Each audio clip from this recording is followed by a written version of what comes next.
여러분, 우리가 하나님 나라를 살아가는 건강한 공동체라는 비전을 가지고 살아가고 있습니다. 네, 첫 번째 영적 성숙에 관한 이야기를 작년에 나누었고, 올해는 우리의 정서와 마음과 감정에 대한 이야기를 하고 있습니다.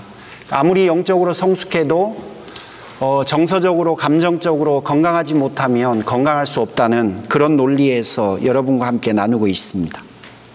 1950년에 로버트 피어스는 가난과 질병이 없는 세상을 만들고 싶은 꿈을 꿔요.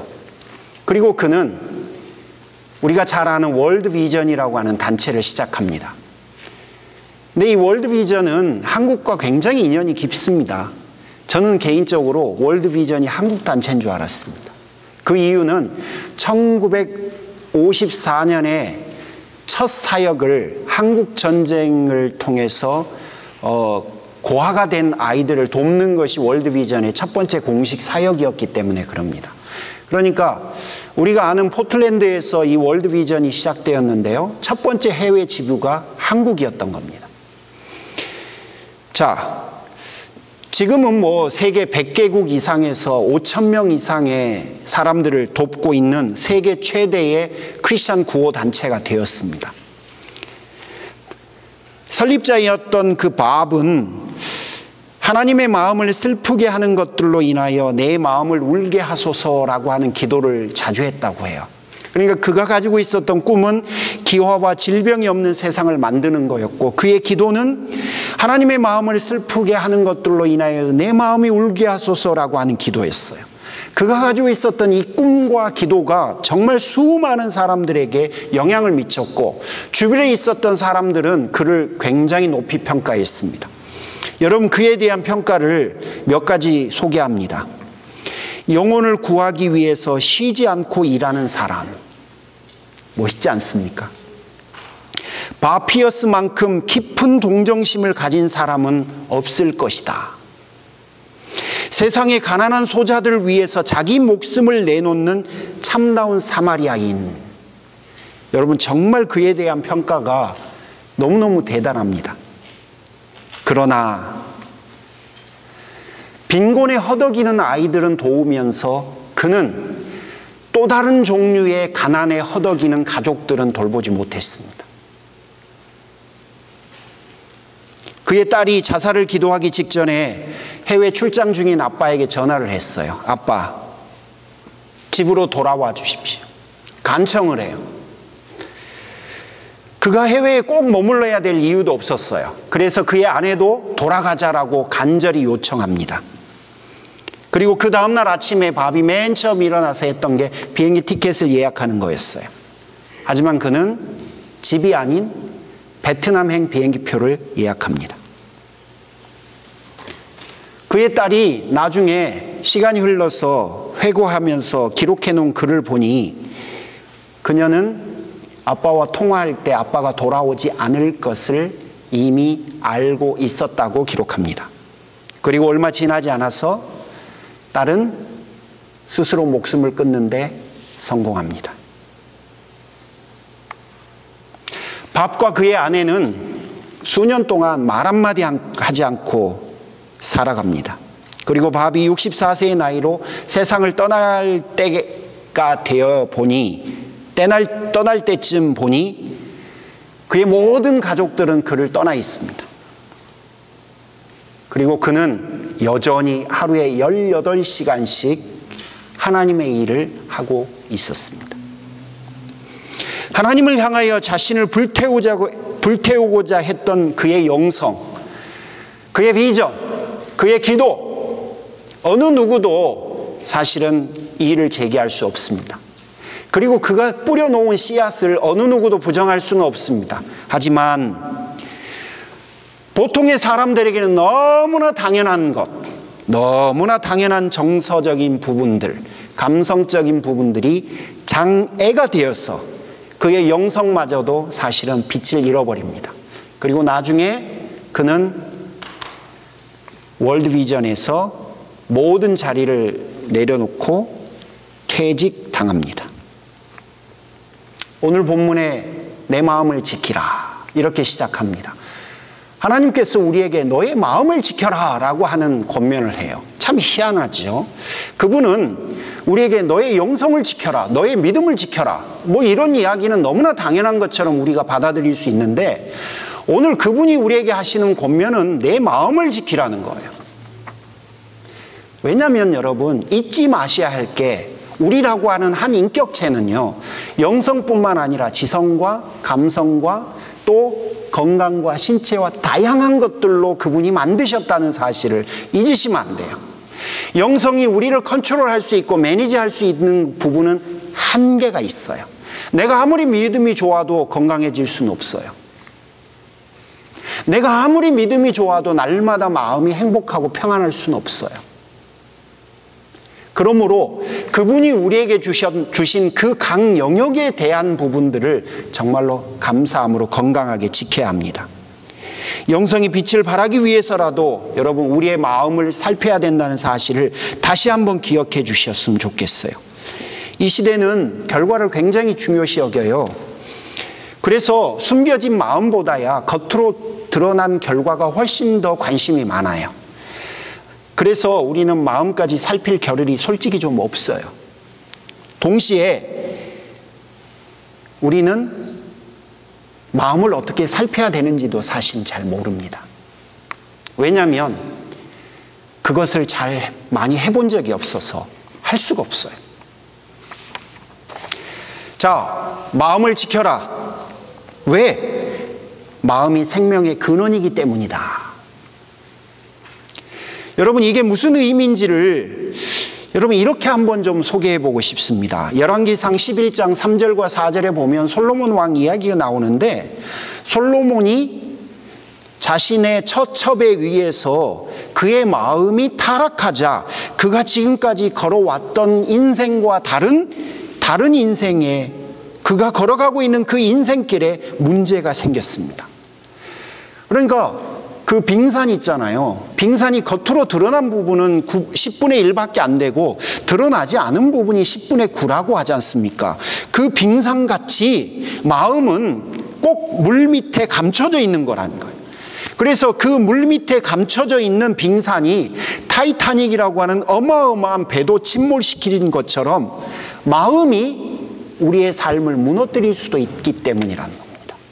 그게 바로 마음이 생명의 근원이기 때문에 너는 너의 마음을 지켜야 한다라는 말씀의 의미라고 이해합니다. 잠언 4장 26절과 27절 그리고 2장 10절과 13절을 보면 아주 하나님이 독특하게 말씀하세요. 우리의 마음을 인생의 길과 함께 비교를 합니다.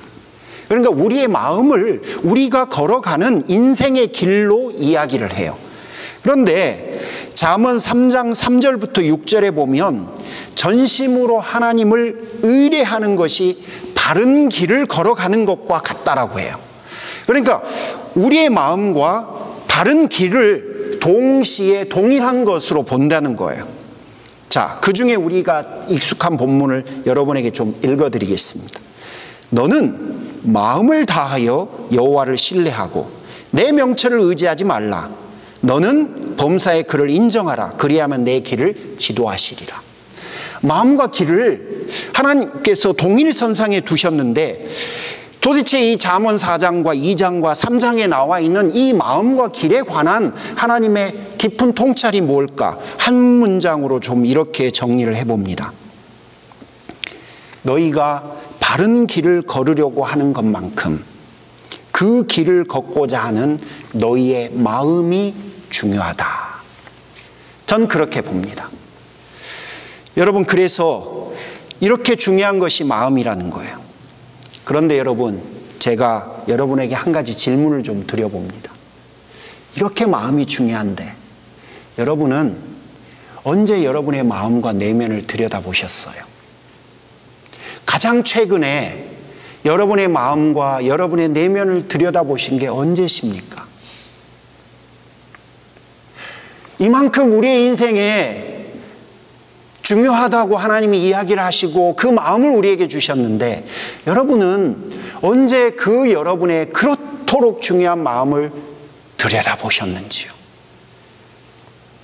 예배를 드리고 기도를 하고 소그룹에 참여도 하지만 우리는 내면을 잘 들여다보지는 못합니다. 그러면서도 우리는 내면을 들여다보고 있는 것처럼, 그렇게 살아가고 있는 것처럼 여겨요. 우리가 내면을 살펴보지 않는다면 여러분, 우리의 영성은 겉을 맴돌 거예요. 그리고 우리가 그토록 관심 있고 중요시 여기는 그 영성은 우리의 내면 깊숙한 곳까지 영향을 미치지 못할 겁니다. 물론 우리 마음을 들여다보는 것은요, 두려운 일일 수 있습니다. 제가 그것을 한번 느낀 적이 있습니다. 여러분, 제가 제 고백을 좀 하는데 평가하지 말아 주십시오. 제가 저희 딸아이한테 딸아 사랑해 라고 했는데요, 제가 그 말이 끝나고 나서 제 마음속에서 깜짝 놀란 일을 경험했습니다. 제가 딸아 사랑해 라고 했는데 제 내면에서 무슨 생각이 드냐면요, 그 아이가 진짜 사랑스러워서 사랑한다고 말하는 게 아니라 그 아이가 이뤄낸 성취가 저를 기쁘게 해줘서 제가 그 아이한테 사랑해 라고 말하고 있다는 거예요. 제가 그게 느껴졌어요. 그러니까 저는 그 아이가 진짜 사랑스러웠던 게 아니라 그 아이가 저를 기쁘게 해준 그 성취가 너무 좋아서 그 아이를 사랑한다라고 말하고 있는 거예요. 물론 여러분, 우리는 그렇게 종종 살아가요. 정말로 그래요. 여러분도 아마 어느 누군가의 관계 속에서 늘상 이렇게 살아가실 거예요. 인정합니다. 저도 그래요. 그런데 저는 자식에게까지 제가 그럴 줄 몰랐어요. 정말 제가 그 아이에게 그렇게 행동할 줄은 차마 몰랐습니다. 여러분, 우리가 마음을 잘 살피지 않기 때문에 그렇다고 생각해요. 물론 마음을 들여다보지 않으며 살다 보니 마음을 어떻게 들여다봐야 할지도 지금은 우리가 잘 몰라요. 제가 오늘 여러분에게 드리는 설교의 핵심은 여러분 마음을 들여다보라는 거거든요. 그런데 도대체 어떻게 들여다보란 말입니까? 구체적으로 제시하십시오. 그런 의문이 드실 수도 있습니다.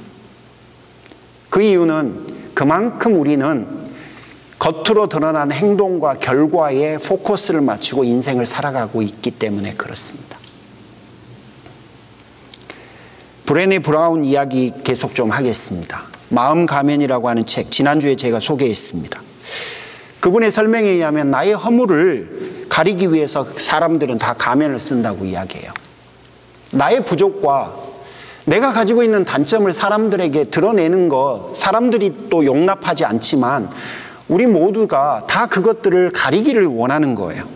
그리고 상대에게 나는 강해 보여야 되고요, 상대가 나를 향한 가지고 있는 공격과 나를 부담스럽게 만드는 것들로부터 나를 보호하고 방어하기 위해서 우리는 갑옷을 입습니다. 그러니까 이 가면이나 갑옷이라고 하는 것은 다 나를 보호하기 위한 상징적 언어들이죠. 그런데 이분이 그 책에서 우리가 흔히 쓰고 있는 갑옷을 3가지를 이야기합니다. 여러분, 그걸 한번 좀 소개합니다. 첫 번째 갑옷이에요. 우리는 기쁨을 차단해 버린답니다. 일이 잘 풀리고 가족들도 건강하고 위기랄 것도 없고 직장에서도 별 문제 없고 아이들도 건강하고 공부도 잘하고, 그런데 우리는 이건 나쁜 징조라고 생각한다는 거예요. 조만간 불행이 찾아올 게 틀림없다고 생각하면서 소위 말하는 불행 애행 연습을 한다고 합니다. 그래서 그 불행 애행 연습을 통해서 내 자신을 통제하고 기쁨을 차단하려고 하는 시도를 끊임없이 우리는 한다는 거예요. 우리 내면이 그렇다는 겁니다. 두 번째, 우리가 흔히 입는 갑옷은 강박적 완벽주의라고 이분이 평합니다.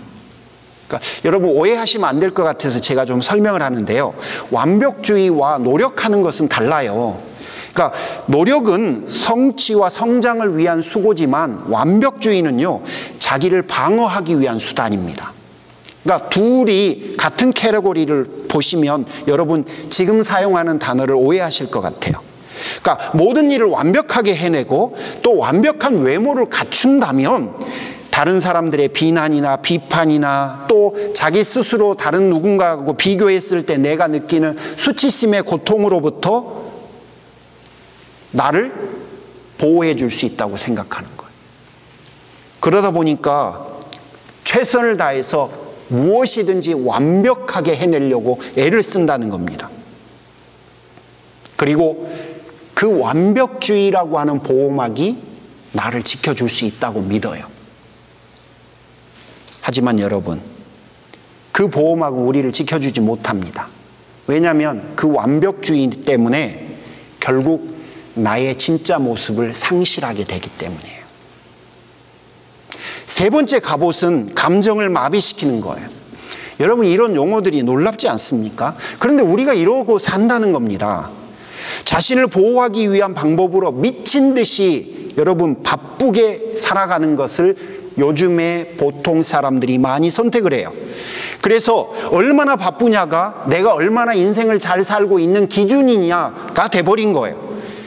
바쁜 거 외에는 다른 감정이라고 하는 것은 아예 내 인생에 집어넣지를 않은 거예요. 그냥 일을 하는 거예요. 바쁘게 스케줄을 팍팍 돌리는 거예요. 그리고 그 안에 들어오는 그런 모든 감정들을 차단시켜버리고 마비시켜버리는 거죠. 그러니까 우리가 바쁘게 살아가는 한 우리는 안전한 겁니다. 여러분, 하지만 우리가 아무리 고통스러워도 이 갑옷들이 정상적으로 건강하게 느껴지십니까? 우리가 쓰고 있는 그 가면들이 여러분 정당하고 옳다라고 느껴지십니까? 가면을 쓰지 않는 사람은 세상에 없습니다. 갑옷을 입지 않는 사람도 사실은 세상에 아무도 없습니다. 왜냐하면 내 자신을 보호하고 지키고 싶은 욕구가 우리에게는 다 있기 때문에 누구나 가면을 쓰고 누구나 갑옷을 다 입습니다. 문제는 그 가면과 그 갑옷이 결국은 나를 진솔하게 만들지 못한다는 점이에요. 그러면 어떻게 해야 될까요? 벗어야죠. 가면을 벗고 갑옷을 벗어야 합니다. 비록 고통스럽다 하더라도 그 일들을 해내야 합니다. 우리가 가면과 갑옷을 벗으려고 하면 정말 굉장히 고통스러울 거예요. 일단 내 자신 스스로가 나의 내면을 들여다보는 과정 자체가 여러분 힘드실 거예요. 정말 힘이 드실 거예요. 그리고 스스로의 내면을 보다 보면요, 내 자신에게 굉장히 수치스러우실 거예요. 그리고 내 자신에게 많은 실망을 하실 겁니다. 그것뿐일까요? 세상에서는요, 내가 가면을 벗고 갑옷을 벗으려고 하면 세상 물정 모르는 바보라고 말할 겁니다. 바보 같은 행동이라고 취급할 거예요. 분명히 그럴 거예요. 그리고 사람들이 나의 그 진실한 마음과 또 내 내면을 보고자 하는 그런 수고들을 여러분 결코 인정하지 않을 겁니다.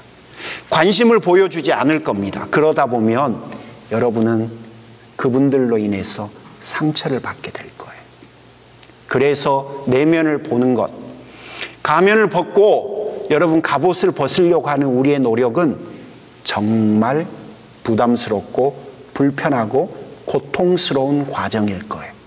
그러나 잊으시면 안 되는 게 하나님께서 벗으라고 하시니 우리는 벗어야 해요. 사람은 쓰라고 하는데 하나님은 벗으라고 하니 벗어야만 합니다. 가면을 벗어야 여러분 그래야 정직해질 수 있어요. 가면을 벗어야 여러분 정결해질 수 있어요. 가면을 벗어야 진실한 관계가 될 수 있어요. 양치기 소년과 같은 그런 모습으로는 하나님 앞에 설 수가 없습니다. 사람들 앞에서 살아가는 거야 별 문제가 없겠지만 하나님 앞에는 그렇지 않아요. 여러분, 제가요 가장 진솔해지는 시간이 언제냐면 장례식에 참석했을 때입니다.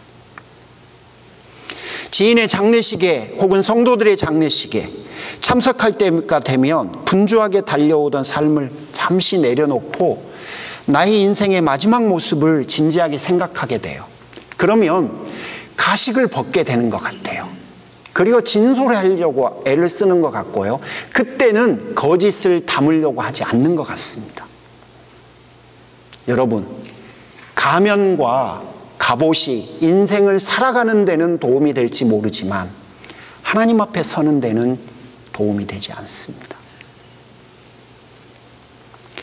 그러면 어떻게 나의 내면을, 내 마음을 어떻게 살피라는 겁니까? 이제는 충분히 알아들었으니 방법을 좀 이야기해 보십시오. 방법을 두 가지를 좀 말씀드려 보겠습니다. 첫 번째는 자기 성찰을 하는 겁니다. 우리는 자기중심적으로 살아가는 반면 자기 성찰은 참 안 해요. 그러니까 자신의 느낌과 행동을 정확하게 파악을 해야 돼요. 자신의 감정을 파악하고 동기가 무엇인지 알아내기보다는 우리는 내 행동이 내가 다른 사람에게 어떻게 비쳤을까, 다른 사람이 나를 어떻게 생각할까, 이게 더 관심이 많은 게, 더 신경이 쓰이는 게 이게 문제인 것 같아요. 내 자신이 누구고 무슨 일을 하고 있는지 깊이 인식해 볼 필요가 있어요. 나를 봐야 된다는 거예요. 나를. 그리고 그러다 보면 여러분 감정적으로 조금 성숙해져요. 나를 들여다보는 연습을 계속하면요, 여러분 우리의 감정이 정말 성숙해집니다. 제가 이 설교를 2주 동안 준비했거든요. 리서치를 다 하고 나서 도대체 이 설교를 어떻게 풀어야 되나 고민을 하면서 사실은 지난 2주 동안 이 설교를 준비했습니다. 원고를 쓰고 바꾸고를 반복하다가 제가 제 스스로를 한번 성찰해 봤고 저의 감정을 한번 들여다봤어요. 그런데 여러분 제가 감정적으로 미숙한 부분이 두 가지를 발견했어요. 첫 번째는 뭐냐면 제가 교회 안에서 화를 못 내요. 여러분 앞으로도 봐보시고 과거도 한번 저의 모습을 봐보십시오만 저는 교회 안에서는 화를 못 내요. 감정적으로 미숙한 거예요. 두 번째는요, 저는 가급적이면 갈등을 피하려고 해요. 갈등이 생기는 일은 안 하려고 합니다. 그만큼 제가 미숙한 거예요. 감정적 처리가. 저만 그렇습니까? 여러분의 감정은 어떻습니까? 여러분의 감정 처리는 어떻습니까? 성숙하십니까? 아니면 저처럼 미숙하십니까? 미숙한 부분이 있으십니까? 들여다봐야 알 수 있다는 거예요. 그리고 용기 있게 그걸 인정해야 그 다음으로 갈 수 있습니다. 자기 성찰. 이게 바로 내 마음을 살피는 첫 번째입니다.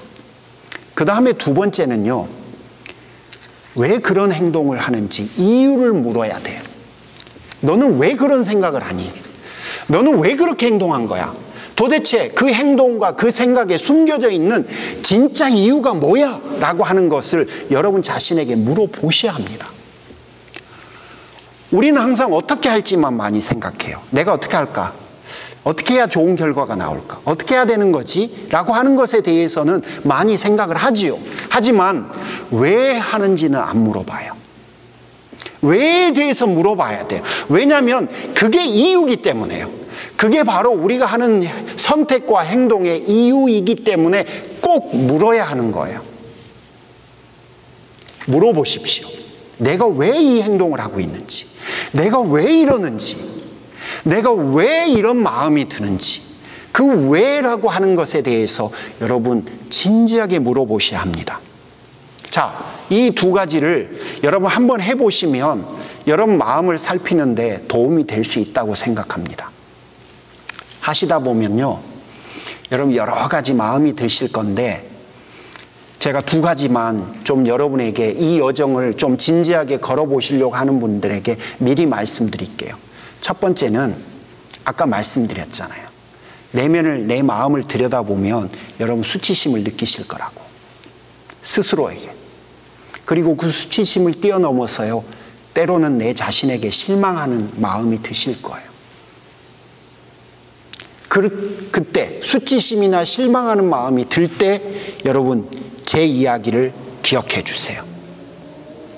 그때 뭘 하셔야 되냐면 여러분 자신을 하나님 나라 복음 앞으로 다시 가져가셔야 돼요. 맞아. 내가 이렇게 모자라고 부족하고 내가 정말 이렇게 밑바닥 같은 존재야. 그리고 내 자신이 정말 미워지고 싫어지고 실망스러워지고 남들 앞에 나서기도 수치스러운 그런 상황이 될 수도 있어요. 그런 생각이 들 수도 있어요. 그런데 여러분, 그때 여러분을 세워야 될 게 뭐냐면 그 수치심과 그 실망감이 아니라 하나님 나라 복음 앞으로 여러분을 세워야 돼요. 제가 좋아하는 찬양인데요, 박종호 씨의 바닥에 새긴 사람. 가사에 보면 이런 말이 있어요.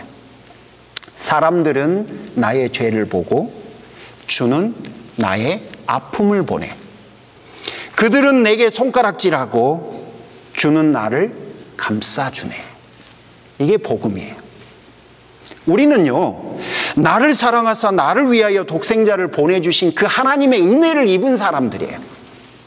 그리고 우리가 죄인 되었을 때 예수 그리스도를 보내주신 그 하나님이 바로 내 아버지예요. 그분이 나를 이미 인정하고 받아주셨다는 거예요.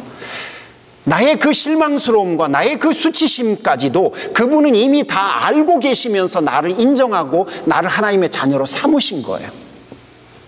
그러므로 여러분, 마음을 열심히 들여다보고 내 내면을 아무리 성찰을 하고 그러면 그때마다 내 자신에게 부끄러움과 부족함을 느끼고 실망스럽고 수치스러워질 텐데, 그때 여러분 그 수치심이 여러분을 점령하지 못하도록, 실망이 여러분 인생을 억압하지 못하도록 하나님 나라 복음 앞으로 여러분의 자신을 다시 가져가시라는 이야기입니다. 그리고 또 한 가지는요, 여러분이 아셨으면 좋겠는 이슈인데요, 여러분은 하나님 앞에서 여러분 스스로를 증명하실 필요가 없으세요. 안 그러셔도 돼요. 여러분이 어쩐 존재고 얼만큼 훌륭하고 그렇지 못하고 그런 거 여러분 증명 안 하셔도 돼요. 왜냐하면 하나님이 이미 주 안에서 여러분을 다 완벽하게 받으셨거든. 여러분의 초라함을 하나님 앞에 감출 필요 없어요. 방어하거나 변명하거나 핑계대지 않아도 됩니다. 숨길 필요도 없어요. 이미 아버지가 주 안에서 여러분 모두를 용납하고 받아주셨어요. 성도들은요, 자신의 훌륭함이나 나이스함을 입증하면서 살아갈 필요가 없어요. 그런 건 안 해도 돼요. 완벽해야 받아들여지는 것도 아닙니다. 내 모습 이대로 그분이 이미 받으셨어요. 완전하고 최종적으로 그분이 이미 용납하셨다는 이야기예요. 잘 모르겠습니다. 잘못했습니다. 용서해 주세요. 여러분, 이런 단어를 자연스럽게 입에 올리셔도 돼요. 여러분, 그것 때문에 하나님이 여러분을 안 받으시는 게 아니에요. 우리는 하나님의 사랑 안에서 항상 안전합니다. 골로새서 1장 22절, 지금은 하나님께서 그리스도의 죽으심을 통하여 여러분을 거룩하고 흠이 없고 책망할 것이 없는 사람으로 자기 앞에 세우셨습니다. 이미 했다는 거예요. 이미 했기 때문에 여러분 또 다른 것을 하나님 앞에 증명하실 이유가 없어요. 그러므로 하나님 앞에서 여러분의 삶을, 여러분 자신을 증명하려고 애를 쓰지 않으셔도 된다는 이야기입니다. 말씀을 마무리하고 싶습니다. 마음을 지키셔야 돼요. 마음을 돌아보셔야 돼요. 영성뿐만 아니라 여러분 마음과 여러분 내면을 보셔야 돼요. 그래야 합니다. 그래야 여러분이 그토록 소중히 여기고 열심을 내고 있는 그 영적 성숙이 드디어 힘과 능력을 발휘할 수 있습니다. 월드비전의 바피어스 이야기 해드렸잖아요. 여러분, 아무리 영적으로 열심을 가지고 하나님의 일을 한다 하더라도 인생이 행복하고 건강한 것은 아닐 수도 있어요. 여러분 마음과 여러분 내면과 여러분 중심이 여러분 건강해야만 합니다. 자, 자기 성찰 해보시죠. 그리고요, 행동의 동기가 무엇인지를, 이유를 자꾸 물어보십시오. 내가 왜 이 행동을 하고 있지? 내가 왜 그런 생각을 자꾸 하지? 내가 무엇 때문에 이러지? 라고 하는 것을 자꾸 물어보시기를 바랍니다. 기도하겠습니다.